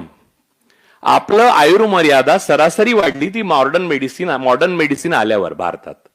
त्यामुळे आधुनिकता, सायंटिफिक टेम्परामेंट या गोष्टीशिवाय तुम्ही वाचू शकत नाही. आणि कोविड जेव्हा आला तेव्हा ज्या प्रकारे ऑक्सिजनसाठी आपण धावलो, तेव्हा दोन गोष्टी आपल्याला निदान कळायला पाहिजे होत्या की आपल्यात आणि दुसऱ्या धर्माच्या माणसात काही फरक नाही. हा देश उभा करायचा असेल तर सगळे एकत्र जातील आणि ऑक्सिजन सगळ्यांना सारखाच लागतो. त्यामुळे झाडं आणि जंगलं टिकवली पाहिजे, सगळी अडाणीला देऊन उपयोगाची नाही. कारण झाडं फुकट ऑक्सिजन देणारा फक्त एकच जगामध्ये एक्झिस्टन्स आहे, तो म्हणजे झाडं. बाकी सगळे तेव्हा विकत देत होते ऑक्सिजन, आणि तीच अडाणी तोडायला घेतली आणि मोडानी मॉडेल भारतात चालू आहे. तर त्याच्या विरुद्ध उभं राहू नये म्हणून तुम्हाला शत्रू म्हणून मुसलमान दाखवण्यात येतात. तुमची जाती व्यवस्थेतली जी मर्यादा आहे ती वाढवण्यात येते. एकीकडे फूट टाकली जाते, दुसरीकडे राजकारणासाठी त्याचा वापर केला जातो. तुमच्या वोट बँक्स तयार केल्या जातात. अशा देशाचं भवितव्य कसं असू शकतं? आणि दुसरी महत्वाची गोष्ट अशी की कोविड सारख्या भयकारी घटनेनंतर एवढी माणसं मेली, एवढी माणसं घाबरली. आपल्याला एवढं तर कळायला पाहिजे होतं की या जगात आपलं अस्तित्व चिरंतन नाहीये. त्यामुळे आपण सत्य आणि मानवता या मूल्यांसाठी लढणं हेच आपल्या आयुष्याचं उद्दिष्ट आहे. शेवटी काय, मी पण तिथेच जाणार जिथे हरिभाऊ गेले. इथे उपस्थित असलेले सर्वजण तिथे जाणार. कोणी आधी जाणार, कोणी नंतर जाणार. पण मी लढत नाही कारण मला भीती वाटते. तर ज्यांना भीती वाटते ते पण मरणारच आहे. आणि तेच त्यांच्याच कडून मरणार आहेत ज्यांची त्यांना भीती वाटते. कारण लक्षात घ्या, मालेगाव मधल्या बॉम्बलास्ट पासून ते गोधराच्या दंग्यापर्यंत, बाबरी नंतर झालेल्या दंग्यापासून ते आता पहलगाम नंतर पुलवामा मध्ये मृत्यू पावलेल्या लोकांपर्यंत आपले सगळे बांधव होते, भगिनी होत्या. ही सगळी माणसं जी आहेत त्यातली बहुतेक माणसं पहलगाम मध्ये तर टुरिस्ट होते. ती माणसं ज्यांच्यामुळे ती गेली त्यांना घाबरत होती, है ना. ज्यांच्यामुळे आपण गेलो त्यांना आपण घाबरलो म्हणून आपण वाचतो, हा भ्रम डोक्यातनं दूर काढला पाहिजे. हा धार्मिकतेतनच येतो. माणसाच्या मनाची जडणघडण जर तार्किक नसेल झालेली तर असा विचार करू लागतो, माणूस भिरू होतो. माणूस घाबरट कशाने होतो? लोक मला विचारतात, तुम्हाला भीती नाही वाटत का? भयंकर भीती वाटते मला, प्रचंड भीती वाटते. तुम्ही विश्वास ठेवू नये, मला अँझायटीचा त्रास आहे. माझ्या खिशात गोळ्या आहेत, मी जिभेखाली ठेवतो ती गोळी. माझा मॉडर्न मेडिसिनवर पूर्ण विश्वास आहे. मी टीटोटलर आहे. हा, म्हणजे सांगायला एक हरकत नाही की संध्याकाळी बसावं. माझ्या अनेक लोक असं लिहितात माझ्या वॉलवर की बघा हा 1.5 वर्षापूर्वीचा पुरळेकरांचा फोटो, आता पिऊन पिऊन गब्बू झालेत बघा कसे. तर मी एकच गोष्ट पितो, ते म्हणजे पाणी. म्हणजे सोडा नसेल तर पाणी पितो असं नाही, पाणी म्हणजे पाणीच पितो, शुद्ध पाणी.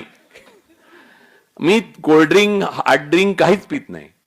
परंतु त्याही म्हणजे या प्रकारची भीती वाटत असताना सुद्धा काही गोळी घेणं किंवा अशा प्रकारचं मॉडर्न मेडिसिन वापरणं हे काही चुकीचं आहे असं नाही मला वाटत. एक गोष्ट, आणि मला भीती वाटते त्या गोष्टी पूर्णतः वेगळ्याच आहेत. म्हणजे त्या गोष्टी सामाजिक आणि या शासकांच्याकडनं आलेल्या गोष्टींची भीती नाही वाटत मला. परंतु मला जी भीती वाटते त्या भीतीपेक्षा, वैयक्तिक भीतीबद्दल आपण जाऊ दे, मला भीती नाही वाटत, माझी अँझायटी आहे. त्याच्यापेक्षा प्रचंड मोठी भीती मला या शासकांनी आणि 11 वर्षामध्ये या देशाचे जे वाटोळे झालेलं आहे त्यामुळे जे आपल्या भयंकराच्या दारात आपण येऊन उभे राहिलेलो आहे त्याची वाटते. त्यामुळे 2 मोठ्या आणि छोट्या भीतीमध्ये मी मोठ्या भीतीविरुद्ध लढणं पसंत करतो, माझ्या छोट्या भीतीला बाजूला ठेवतो. स्वाभाविकच आहे हे आपल्याला. समजा हाताला डास चावला आणि डोकं खूप ठणकत असेल तर डोक्यावर लक्ष देणार ना तुम्ही, का हाताच्या डासाचं खाजवत बसणार डोकं दुखते तरी? असं नाही होऊ शकत. ही प्रतिक्षिप्त क्रिया आहे. म्हणजे तुम्ही मला उलट उत्तर दिलं तरी सुद्धा नाही करू शकत तुम्ही. तर मूळ मुद्दा हा आहे की ही जी भीती आहे बाहेर, आता जे होणार देशाचं भवितव्य, ते इतकं भूतविद्या शिकवण्यापर्यंत आपण आलो. आयुष नावाची मिनिस्ट्री स्थापन केली. आयुर्वेदिक डॉक्टरना सर्जरी करायला परवानगी देऊ शकतो आपण, अशी परिस्थिती आहे. आपण नोटेमध्ये चिपा घालू लागलो आणि डोक्यामध्ये चिपा नाहीत असं सांगू लागलो.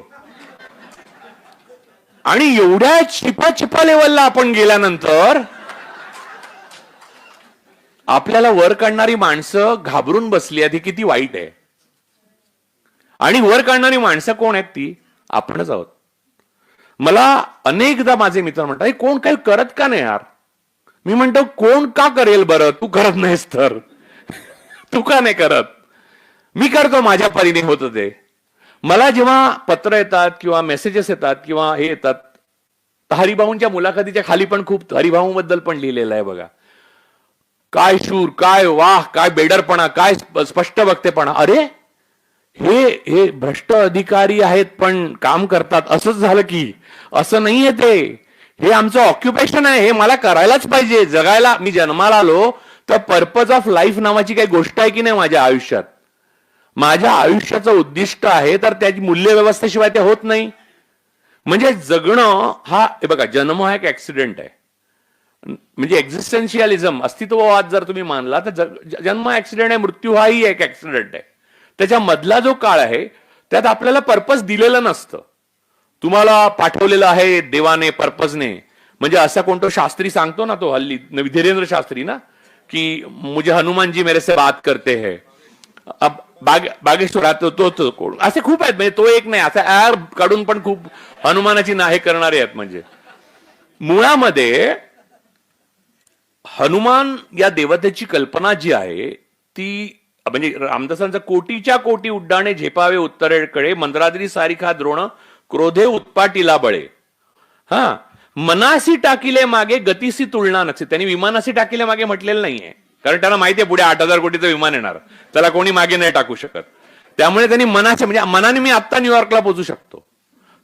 तर अशी एक कल्पना हनुमानाची जी केलेली आहे. आपण उदाहरण घेऊ तर ती या माणसाला, क्षुद्र माणसाला कशाला सांगेल चिठ्ठीत काय लिहिलंय ते. हे म्हणजे 11 रुपये चढवून तुम्ही देवाला वश करण्यासारखंच आहे. म्हणजे त्र्यंबकेश्वरच्या मंदिरात किंवा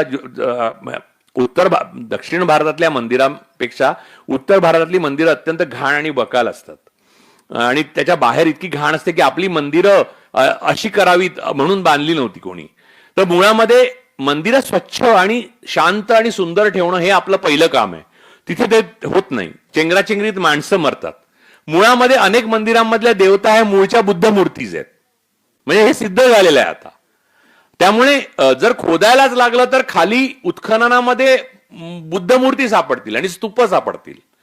तर तो एक वेगळाच विषय झाला. पण मूळ मुद्दा असा की आताची RSS हे पुष्यमित्र शृंगाचं आधुनिक रूप आहे. त्यामुळे सगळं ते आलेलं आहे, साध्य साधन सूचिता नसण्यापासून सगळं. त्याच्याशी मुकाबला कसा करायचा वगैरे सगळं अगदी स्पष्ट आहे. फक्त मुद्दा एवढाच आहे की दुसऱ्या कोणीतरी नाही करणार ते आपणच करायचं आहे. तुम्ही जे जिथे करता ते तिथे करा. आणि ते करताना ही मूल्यव्यवस्था जर तुम्ही फॉलो केली तर तुम्ही भारताचं भवितव्य चांगलं घडवू शकता. म्हणजे आता ह्या एवढा नुकसान झाल्यावर पण चांगलं होऊ शकतं का हो, असं मला बरेच लोक विचारतात. अरे पूर्ण जळून गेलेला जर्मनी दुसऱ्या महायुद्धात. म्हणजे बॉम्ब म्हणजे केवळ फक्त बटणं दाबत होते लोक. दोस्त राष्ट्र म्हणजे अमेरिका आणि नाटो आणि इकडून रशिया बटणं दाबत होते फक्त. म्हणजे जर्मनी तेव्हाचा बर्लिन बघा, बर्लिन 1945 नावाचं पुस्तक आहे अँथनी बिवरचं, ते तुम्ही वाचा म्हणजे तुम्हाला कळेल. आता जाऊन जर्मनी तुम्हाला कळणार पण नाही, किंवा हिरोशिमा शहरात गेला तर कळणार पण नाही.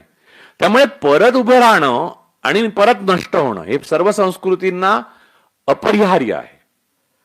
त्यामुळे आपण सगळे बायोलॉजिकल असल्यामुळे आपण परत परत निर्माण करत राहणार.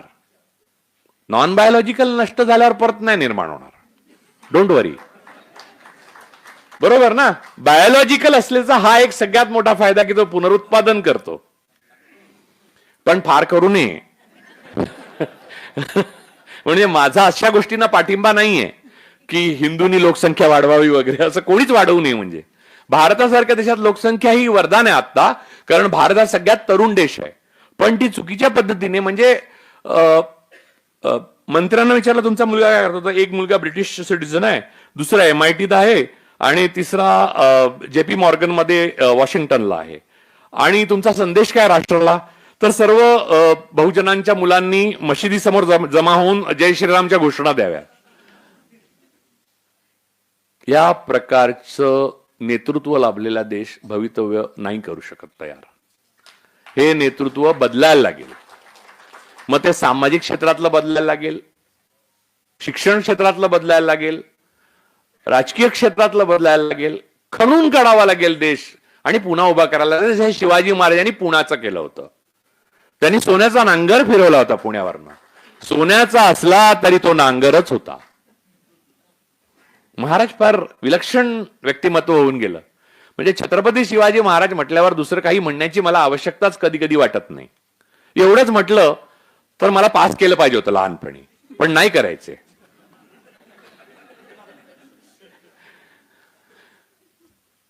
तर मूळ मुद्दा हा आहे की हा जो मला विषय दिला तो तसा निरुपद्रवी आहे, पण या विषयामधनं उपद्रव निर्माण करण्याची क्षमता माझ्यामध्ये खूप आहे. गांधीजींचं नाव न घेता तुम्ही गांधीजींवर बोलू शकता आणि गोडसेचं नाव न घेता गोडसेवर पण बोलू शकता. पण मी गांधीजींवरच बोलणं पसंत करतो, कारण गोडसे इन्सिग्निफिकंट आहे इतिहासामध्ये. एका टेररिस्टचं नाव आणि दुसऱ्या टेररिस्टचं नाव हा वेगळा असलं तरी जेलमध्ये त्यांना नंबरने ओळखलं जातं आणि ते पासावर पण नंबर जातो तो. त्यामुळे ते नाव म्हणजे ते शीर्षक बदलल्याबद्दल मला काही प्रॉब्लेम नाही. मला फक्त प्रवृत्तीविषयी प्रॉब्लेम आहे. पुण्यामध्ये अशी प्रवृत्ती वाढते आहे, मी गोव्यात पण तेच बोललो, भारतात अशी प्रवृत्ती वाढते आहे, जे गांधीजींना देशाचा शत्रू मानतात. म्हणजे गांधीजींच्या विषयी कोणतीही पुस्तक प्रकाशनं, त्यांच्याविषयी त्यांचं भजन, अल्ला तेरो नाम आणि काहीही म्हणजे यातलं कुठचीही गोष्ट करायला गेलं तर ते हल्ली लोक घाबरतात. तुम्हाला मी अतिशय आश्चर्यकारक गोष्ट सांगतो. TIFR Tata institute of fundamental research मध्ये मी भाषणाला गेलेलो, तर तिथे संशोधकच बसलेले सगळे आणि तिथली SC ST युनियनने मला बोलवलेलं बोलायला आणि डॉक्टर बाबासाहेब आंबेडकर आणि ज्योतिराव फुलेंची मला वाटतं संयुक्त जयंती किंवा बाबासाहेब आंबेडकरांच्या जयंतीनिमित्त गेलेलो. तर मी पहिल्या क्षणीपासून बोललो की ही ते पणती लावतात तर आपण मेणबत्ती लावावी, बाबासाहेबांच्या आठवणी दरवर्षी पुन्हा पुन्हा बोलाव्या. हे सगळं आम्ही कशाला करू म्हणलं TIFR मध्ये येऊन. हे मूलभूत संशोधनाचं केंद्र आहे आणि मतभेद असले तरी बाहेर सुदैवाने TIFR मध्ये अजून नेहरूंचेच फोटो आहेत. नेहरू, भाभा आणि JRD टाटा या तीनच माणसांचे फोटो आहेत त्याच्यात. आणि त्याच्याबरोबर माझे फोटो काढून मी भाभांची व्यक्तिगत लायब्ररी जी कधीच उघडली जाते ती उघडली आणि त्याच्यात माझे फोटो काढून घेतले मी गुपचूप. आहेत ते आता माझ्याकडे. तर त्यामुळे नेहरू, भाभा, टाटा आणि मी यांचे फोटो आहेत फक्त माझ्याकडे. पण या चौथ्या फोटोमुळे या पहिल्या तिघांचं नुकसान होणार नाही याची मी काळजी घेतोय, हेही तुम्ही लक्षात घ्या. तर मूळ मुद्दा हा आहे की ते समुद्रकिनारी असलेलं TIFRचं सगळं जे संस्था बघितली मी, तेव्हा मी म्हटलं की ही विमानातनं दिसते का? तर त्याला कळलं नाही. मी म्हटलं हा मॅटर जो आहे तो अजून कुठे माझ्या वाचनात आलेला नाहीये, त्यामुळे TIFR गुप्तच राहू दे काही दिवस. तर मी त्या भाषणात असं म्हणालो की डॉक्टर बाबासाहेब आंबेडकरांच्या जयंतीनिमित्त मला बोलायला बोलवलं तर आजच्या परिस्थितीत त्यांचा जो रिलिव्हन्स आहे आणि त्यांनी जे संविधान लिहिलेलं आहे त्याच्यावर धर्माच्या आधाराने जे फॅसिस्टांनी आक्रमण केलेलं त्याच्यावर मी बोलू इच्छितो. तर ती संस्था केंद्र सरकारची आहे. तर मी त्यांना असं सांगितलं की तुम्ही माझं भाषण युट्यूबवर टाकू नका, जी प्रथा आहे, कारण त्याचा तुम्हाला त्रास होईल. त्यांनी नाही टाकलं, त्यांनी फोटो मला पाठवले सगळे. आणि तिथे एक मनुष्य उभा राहिला आणि म्हणला की तुम्ही नेहरूंचे चेले आहात, तुम्ही फक्त आंबेडकरांबद्दल बोला काय ते. मी म्हटलं मी जे वाक्य बोललोय सगळी ती आंबेडकरांबद्दलच आहेत. एकही वाक्य मी नेहरूंबद्दल बोललेलो नाहीये. नेहरूंचे आणि आंबेडकरांचे, डॉक्टर बाबासाहेब आंबेडकरांचे मतभेद होते, पण ते मॉडर्न रिपब्लिक होऊ नये यासाठी नव्हते. म्हणजे एक प्रतिगामी होता आणि एक पुरोगामी होता आणि दोघांमध्ये मतभेद होते असं अजिबात नाही. दोघांच्या अपब्रिंगिंग मध्ये इतका फरक होता की ते मतभेद असणं स्वाभाविक होतं. म्हणजे गांधी आणि आंबेडकरांमध्ये पण ते मतभेद होते. त्याचं पण कारण तेच आहे की डॉक्टर बाबासाहेब आंबेडकरांचं पेन जे दुःख आहे ते म्हणजे कितीही त्यांच्या बुटात पाय. म्हणजे लक्षात घ्या की आम्ही लहान असताना माझ्या लहानपण पिंगुळीत गेलं तर आम्ही खोत म्हणजे आमची जमीन म्हणजे प्रचंड होती तेव्हा, आता ती गेली म्हणजे त्याचं काय मला दुःख नाही होत. ती अडाणीने नाही घेतलेली त्यामुळे काही प्रॉब्लेम नाही. तर म्हणजे तिथल्याच लोकांनी ती हळूहळू करून त्यामुळे काय हरकत नाही. तर मूळ मुद्दा हा आहे की तेव्हा पण मी बघायचो की वेगवेगळ्या बलुतेदार पद्धतीप्रमाणे आलेली माणसं आहेत, तर ती त्यांना कप वेगळे असायचे चहाचे, कान नसलेले, आणि त्यांचे नेते आता ब्राह्मणवादाच्या बाजूने हिरिरीने बाजू मांडतायत ब्राह्मणवादाची. आणि सगळ्या जातीचे म्हणजे मराठ्यांपासून सगळे. तुम्हाला मी सांगतो की मनातून कुठचाही ब्राह्मण मनुष्य हा इतर सर्व जातींना शूद्र मानतो. म्हणून मी मागे एका माझ्या भाषणामध्ये शिवाजी मंदिर मधल्या बोललो होतो की ब्राह्मण तुमच्याकडे येऊन, म्हणजे ते भाषण होतं ते दलित पॅन्थरचं होतं, त्याच्यात बोललो होतो ते परत बोलतो की ब्राह्मण माणूस तुमच्या समोर येऊन काय बोलतो यावर विश्वास ठेवू नका, तो 4 ब्राह्मणच जाऊन काय बोलतो ते ऐका. ते त्याचं खरं रूप आहे. त्यामुळे ते वैदिक आहे आणि तुमच्याशी बोलतो ते पौराणिक आहे. त्यामुळे पौराणिक कथा ह्या तुम्हाला ऐकवल्या जातात, म्हणजे समाजाला, संपूर्ण समाजाला, आणि आतून त्यांना माहिती आहे की सगळ्या त्रासाची मुक्ती ही हार्वर्डलाच आहे. बहुजनांसाठी हार्डवर्क आहे. शेवटी नाल्यामध्ये बहुजनांनी उतरायचं आहे, आम्ही तिथे चाललेलो आहे.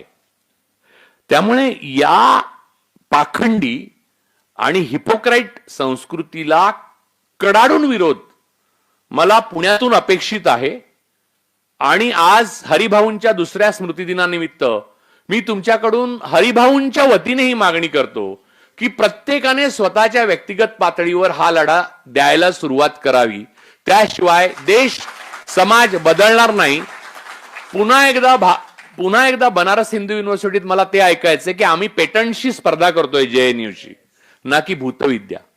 भूतविद्या आम्ही 15 मिनिटात तुम्हाला शिकवू शकतो. लाईट ऑफ करा, सगळ्यांना चिमटे बसतील. असं काहीही नाही. मृत्यूनंतर जीवन नाही, मृत्यू जन्मा अगोदर जीवन नाही. घड्याळ बंद पडल्यावर आपण 12वं साजरं करत नाही. त्याचं मानवी आयुष्य, मानवी शरीर हे एक यंत्र आहे.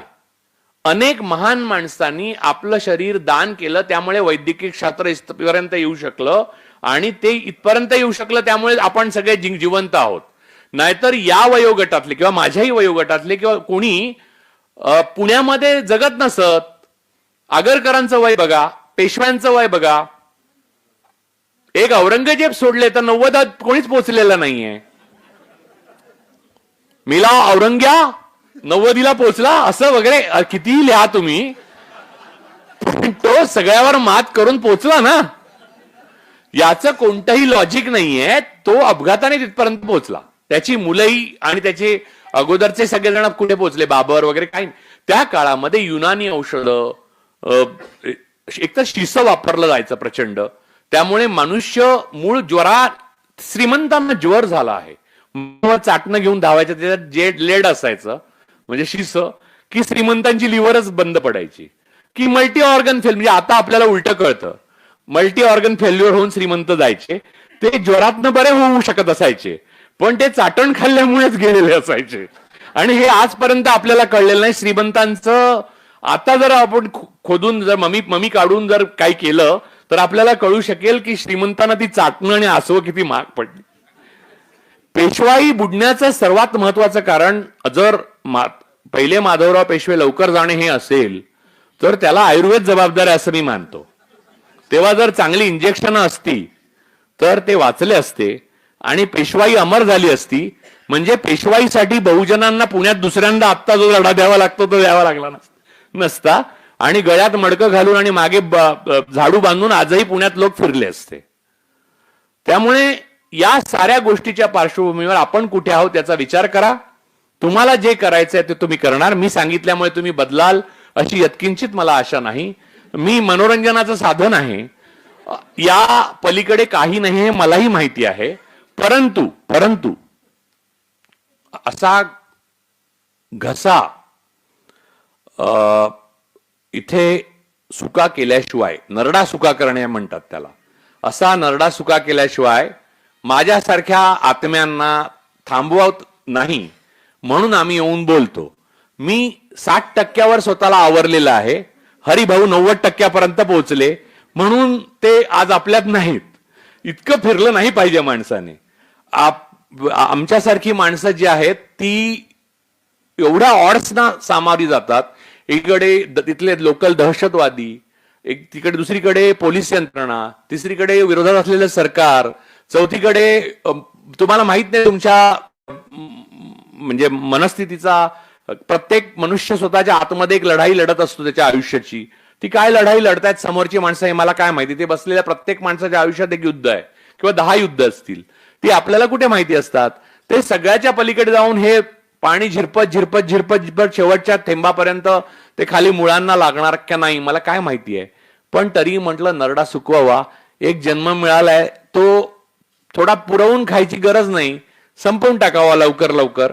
तर आता माझं तुम्ही हे प्रवचन ऐकलं तर ही कथा झालेली आहे. आता नारळ आणि दक्षिणा देण्याची वेळ झालेली आहे. बाबा तुम्हाला सगळं सांगतील. आता मागून तिसऱ्या रांगेतनं चौथा माणूस आहे, त्याचं नाव मी सांगतो थोड्या वेळाने, पण ते आत्ता मी जाहीर करणार नाही. ते मी कोठाडियांच्या कानात सांगेन. कोठाडिया उद्या ते पुण्यामध्ये जाहीर करतील. तर या मानसिकतेला आपण का आलो आहोत आणि आपली एवढी अवनती का झाली आहे, आपण एवढे सुस्तावलो का, या सगळ्याचा विचार करण्याची परत एकदा वेळ आलेली आहे. मला असं एवढंच सांगायचं आहे की आता आपली मतं चोरीला गेल्यानंतर तरी तुम्ही सगळ्यांनी लक्षात घेतलं पाहिजे की बहुजनांच्या हातात फक्त मत होतं, तेही काढून जर घेतलं, आधी नोट काढली मग वोट काढलं, तर आता उठा, जागे व्हा, संघर्ष करा, शिका आणि सतत संघर्ष करत राहा आणि गांधीजींचा मार्ग सोडू नका. कारण अहिंसा हेच खरं शस्त्र आहे. नेल्सन मंडेला त्याच मार्गाने गेले, गांधीजी त्याच मार्गाने गेले, ओबामानाही तोच मार्ग बराचसा वाटला आणि एवढंच नव्हे तर मार्टिन ल्युथर किंग ज्युनियर पण त्याच मार्गाने गेले. विजय मिळायला वेळ लागतो अहिंसेने, पण चिरकाळ टिकणारा असतो आणि मुख्य म्हणजे साध्य साधन सूचिता त्यात सोडावी लागत नाही. त्यामुळे एवढं बोलून मला वाटतं मी थांबतो. आपल्या सर्वांचं मनपूर्वक मी आभारी आहे. तुम्ही मला एवढा वेळ ऐकून घेतलं की मला काही फार कळतं अशातला भाग नाही. तुम्ही सगळे हसत होता याचा अर्थ मला कमीच कळतं असं माझ्या लक्षात आलेलं आहे. त्यामुळे वर्गामध्ये पण मुलं माझ्यावर हसत असायची. मी एंट्री मारली कीच हसायला सुरुवात करायची. तेव्हापासून तो जो सिलसिला चालू झालाय तो आज सगळ्यात चालू राहिलेला आहे. त्यामुळे आता आपण आपल्या मूर्खपणालाच शहाणपणा म्हणून मिरवावं हे मी महान विश्वगुरूंकडनं शिकलेलो आहे. तर